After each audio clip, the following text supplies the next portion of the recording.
Well, Barry,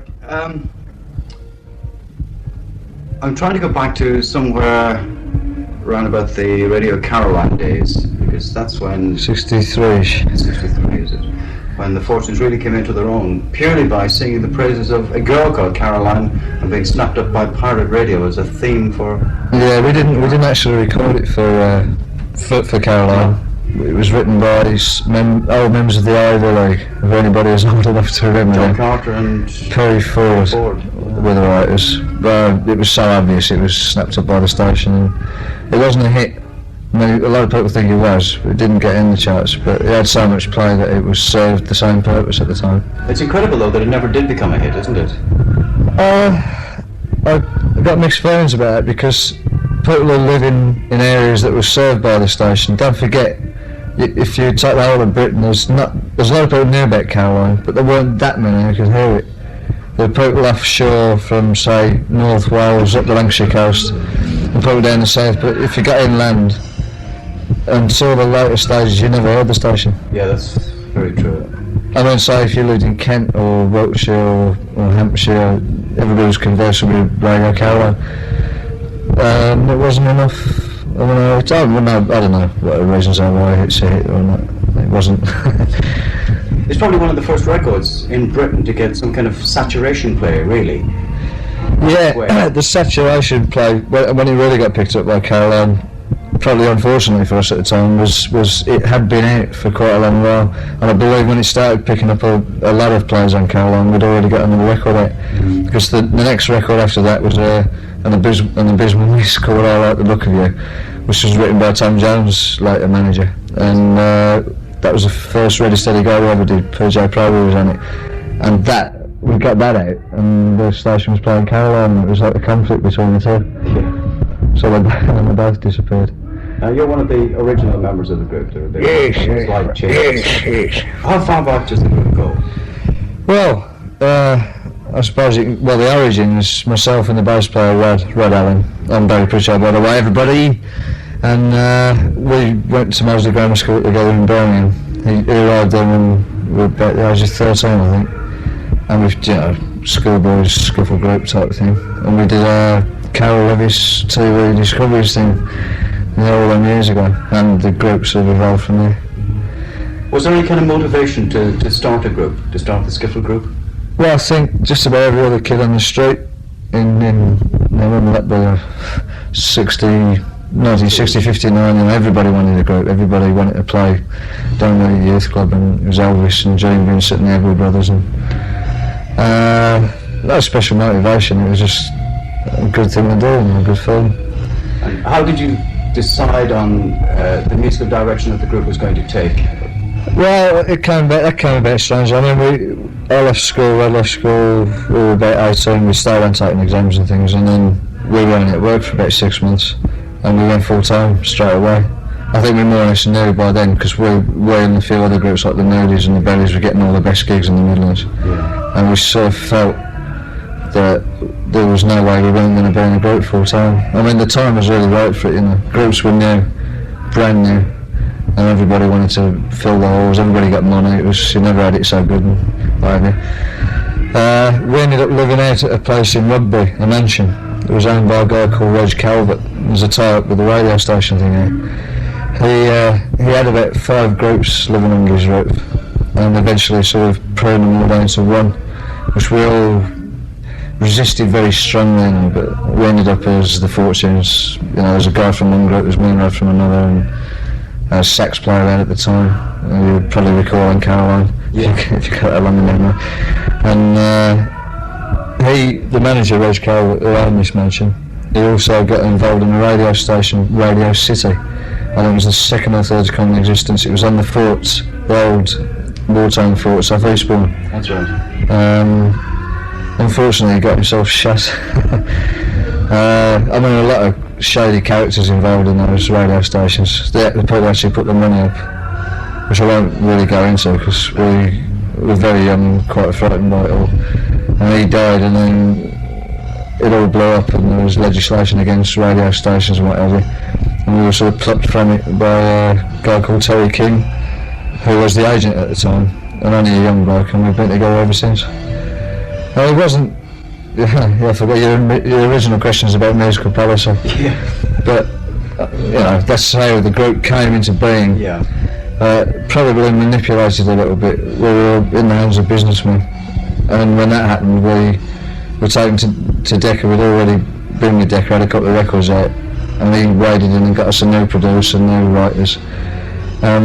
Just at the time, a couple of boys came along from just down the road in the next county, Greenaway and Cook, and they'd been on the road with a couple of groups. They were only about a couple of years older than us.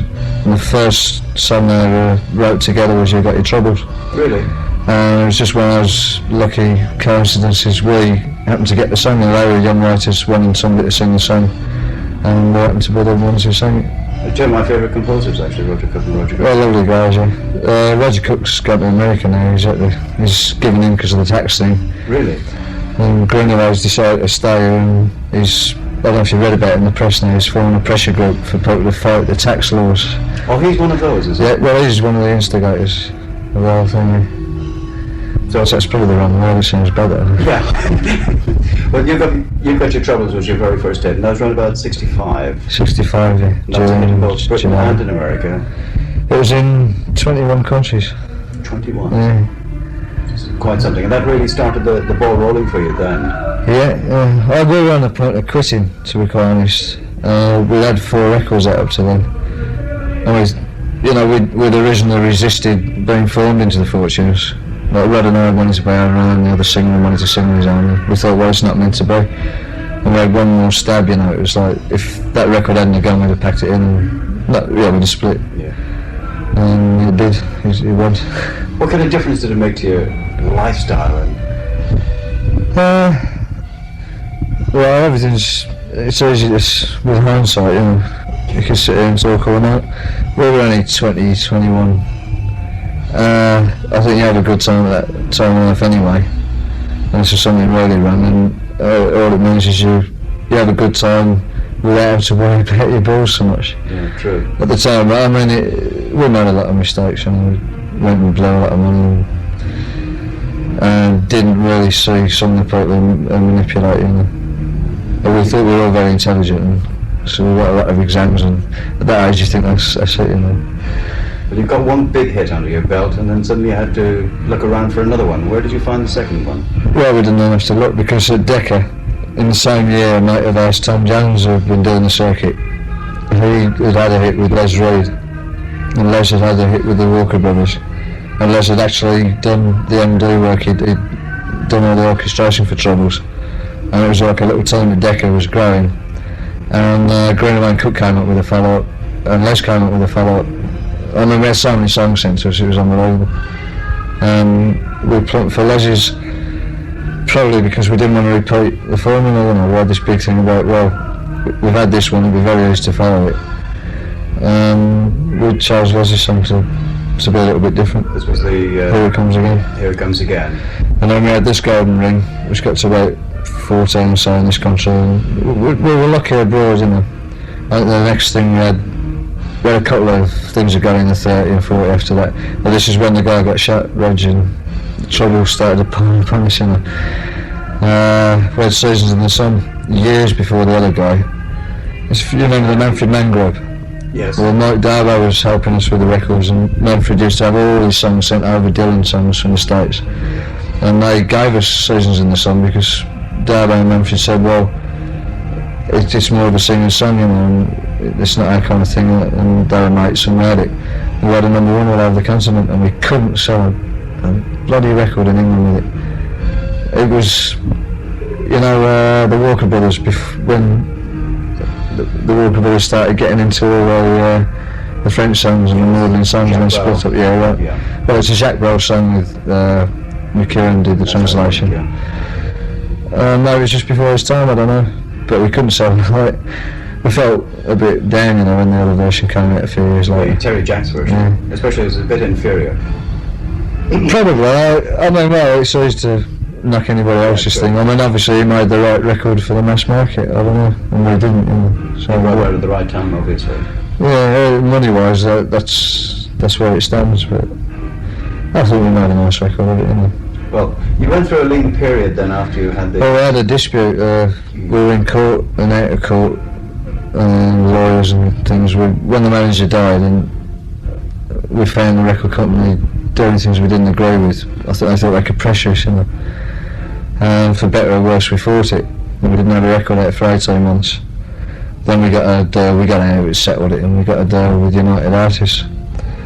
And we had a few records, and it just didn't work, you know. Didn't work at all. And right at the end, we've been doing a lot of Coca-Cola adverts, and this is probably about 68. We've been doing them ever since 65 in different parts of the world. And we did they have a convention every year. It's funny how things happen, you know. We were thinking of quitting again. Every year they have a convention with all the people from all their sort of outlets all over the world coming. They hired the Astrodome in Houston.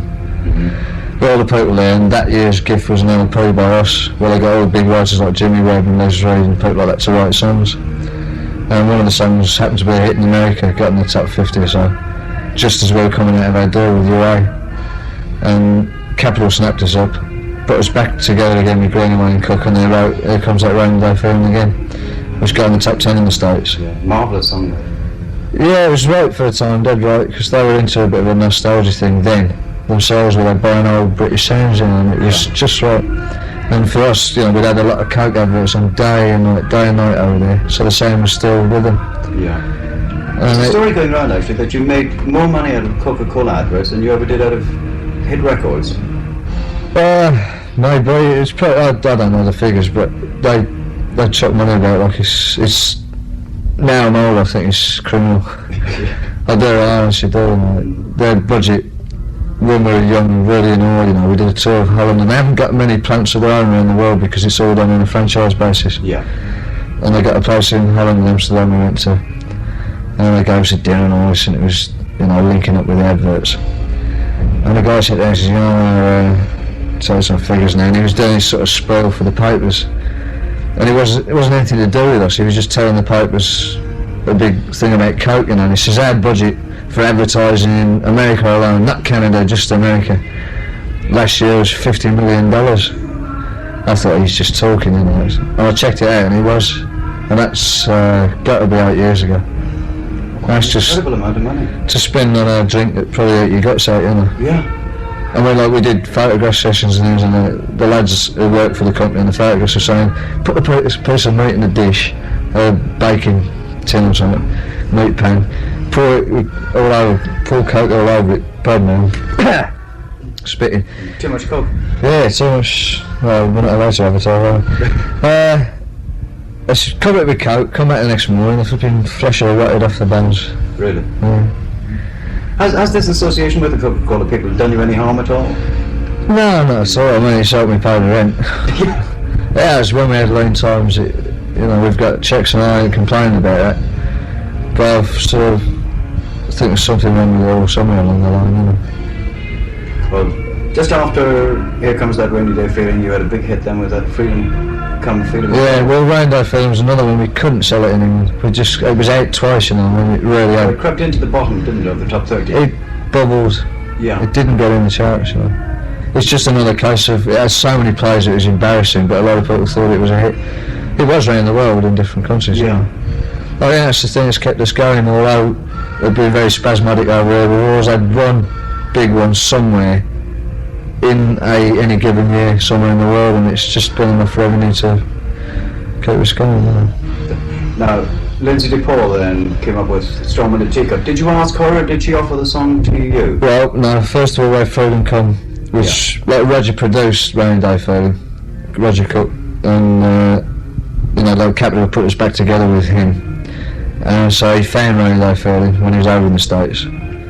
He sort of wrote a bit of it, but I think it was a combined effort of him and Greenaway and a couple of other guys from the States wrote it. And then, there are some other names. Then he wrote Freedom Come, Freedom Go, along with Hammond and Hazelwood, Albert Hammond and Greenaway. And then he was about to go into his heavy period where he didn't write many. He hasn't really written any pop songs since, I don't think. He was doing a bit with Mink. That's right, yeah. But he was growing more and more dissatisfied with being a pop producer, and Lindsay came up with a song, and she was young and she had a couple of songs going for her, and he picked the song. He's got an eye for song that those guys have. Yeah, some people can do it. The state she brought the song to us was nothing like the finished version. He sort of went away with the song and changed it all about, and she sort of went along with it, how you do, because it was a big break, but she did her own version again, and I'll play afterwards, and it was back to fronting, And you've had nothing since then, have you? Well, we had 2 more abroad, and then we spent from, you'll tell me better now because it's getting late, up to last October, and 2.5 years previous to that we were involved in another court case, because we went from capital to MCA and we had hell of a bust up over a contractual thing, which involved a lot of money at the time because we were hot, and they said they were going to pay us and didn't, and all this. And we decided to fight that, not in the sort of flush of youth anymore, but just because we're bringing off a kind of bureaucracy that rules artists, and takes the money. They settled out of court about a year ago, last October. So we won the battle and lost the war, because by that time we were so cold, record-wise. And it's taken till 3 months ago we went back in the studio with Greenaway. And we've done a couple of songs, he's got 3 more, and he's spent the States, and I think the way it looks is we're going to go with United Artists.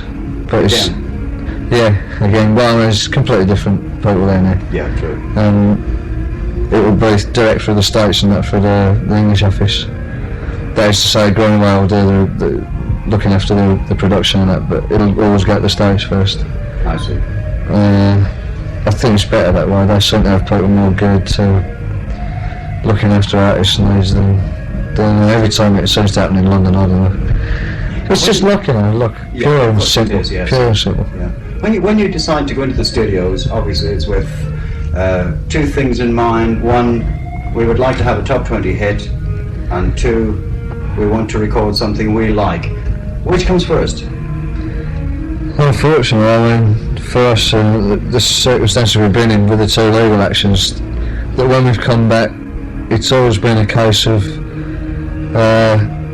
the company that have took us on, want to see a quick return. So the first consideration is they want to see a single, I'm not sort of trying to get out of anything, because I figure a lot of it's our fault for not getting into an older situation, but it's, I don't know. But does this top 20... I mean, everybody in life wants to do what they want to do. I mean, like, all my mates at home in Birmingham, they work down the Austin, or they work so-and-so, wherever they work, they want to do what they want to do, and they can't. They've got to do what... Yeah. So I've got a mate who works at When He Cries There, and you know the history of that place. Yeah, quite. He had a lot of... He's a creative guy in his way, and he had a lot of great suggestions to make about the job he was doing on their cars, and he was just sat on. Nobody wanted to know him. He's left jobs, and guys I know like him, left jobs and utter frustration. But it's the older you get, and you got a family, and everybody knows the fact of life. At the end of the day, do I do what I want to do, or do I look after the bread? A lot of people go out and do it and make a success of it, or fail. You don't hear about the ones who fail. True.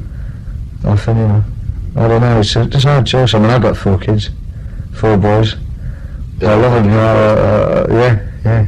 To put it another way, you must think about the top 20. I've gambled. I mean, I've been in and out of a studio. I've just pulled out of a Durban studio now. I've been involved with for 2 years because it's so bloody hard. I mean, in any walk of life in this country now, right now, it's so bad to get incentive to help you through a new business that it comes to a decision. And I'm not saying I won't do it again, but I've made my own little decision this year, and it was completely entirely down to having a family.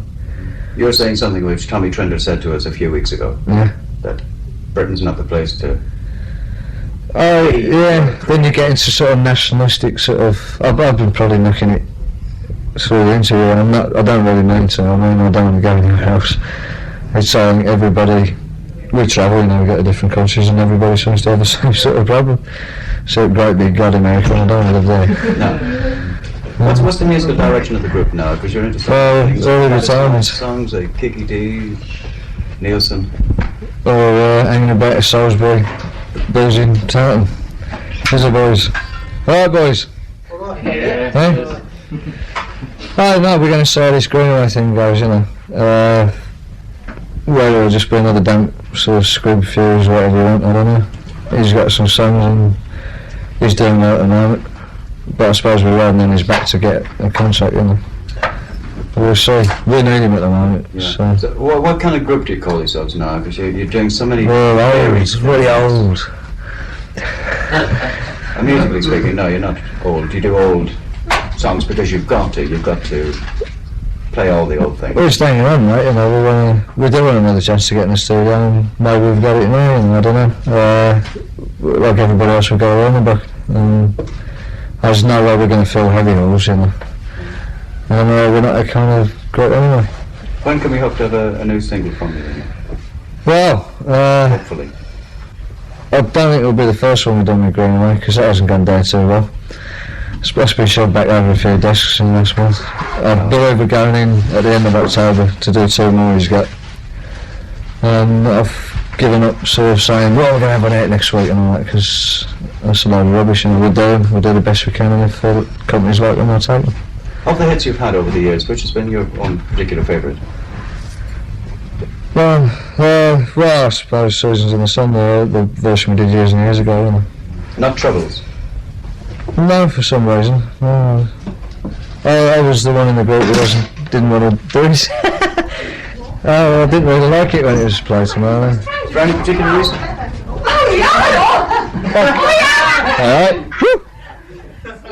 Alright. I don't know if you can ever say why, you know, I didn't dislike it. I didn't like it. It left me on mood, you know, sort of. I had a laugh at that with the 2 Rogers for years after, you know. Anyway, Barry, thanks very much for your time, and let's hope that there is success in the studios for you.